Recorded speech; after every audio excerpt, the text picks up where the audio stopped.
Hi hello welcome to 24/7 news TV. ఈ రోజు మనతో పాటు BRS party leader Vijay Arya గారు ఉన్నారు. ఆయనతో మాట్లాడదాం. హాయ్ సార్, నమస్తే. నమస్తే. ఎలా ఉన్నారు సార్? అంత బాగుంది సార్, ఇప్పుడు భారత్ పాకిస్తాన్ యుద్ధం అనేది ముగిసింది.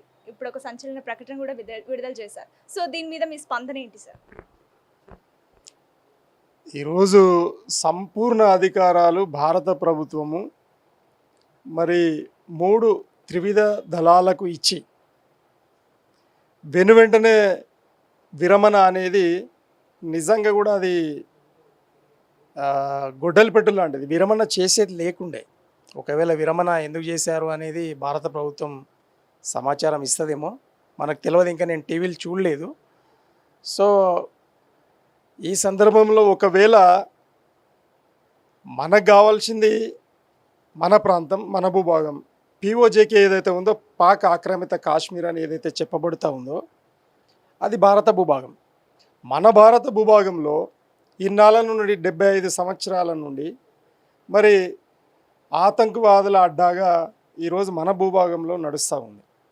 దానికి పాకిస్తాన్ మరి ఆర్మీ, పాకిస్తాన్ ప్రభుత్వము, ఇంకా విదేశీ కుట్రదారులందరూ కూడా మన భూభాగాన్ని వాడుకుంటూ మన భూభాగంలోనే మన దేశం మీద యుద్ధం చేస్తూ ఉన్నారు అంతర్గతంగా.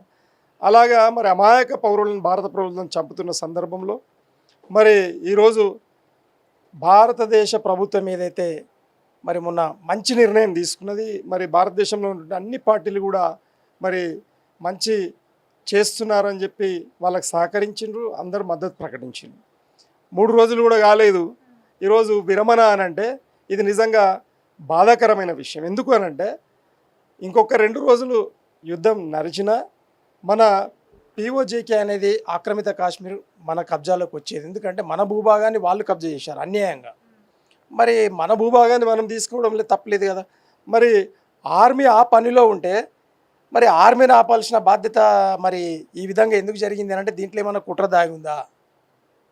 ఎందుకు ఈ విధంగా భారతీయ జనతా పార్టీ ప్రభుత్వం మరి అమెరికా ట్రంప్ గారి చక్కర్లో ఇరుక్కుందా?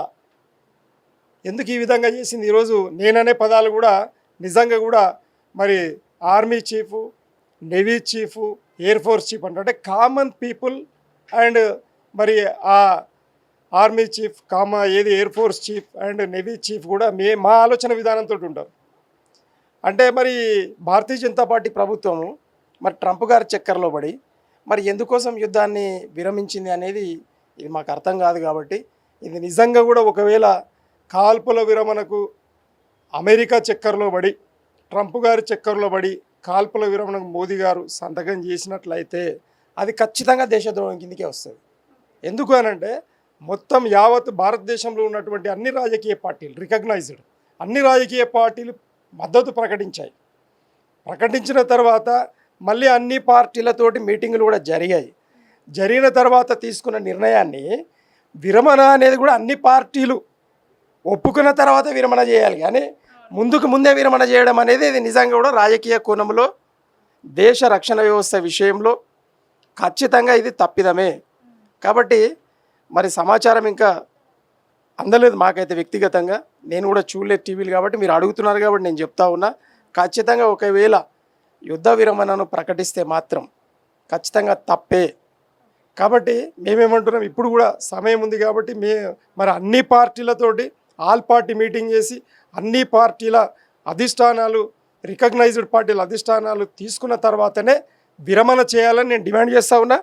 అట్టనే మరి పీఓజేకి ఏదైతే పాక్ ఆక్రమిత కాశ్మీర్ పాక్ కబ్జాలో ఉందో, మరి ఆతంకవాదుల కబ్జాలో ఉందో ఆ భూభాగము మన చేతిలోకి వచ్చేంత వరకు యుద్ధం జరగాలన్నదే నేను ఒక భారత పౌరుడుగా, ఒక పార్టీ అధికార ప్రతినిధిగా నేను డిమాండ్ చేస్తూ ఉన్నా భారత ప్రభుత్వానికి. మరి ఇంతకుముందు మేము మెచ్చుకున్నాం. ఒకవేళ విరమణ చేస్తే మళ్ళీ మేము ఏం మాట్లాడాలో గదే మాట్లాడాల్సి వస్తుంది అనే విషయాన్ని మాత్రం గమనించుకోవాలని తెలియజేస్తాం. Okay sir, thank you so much.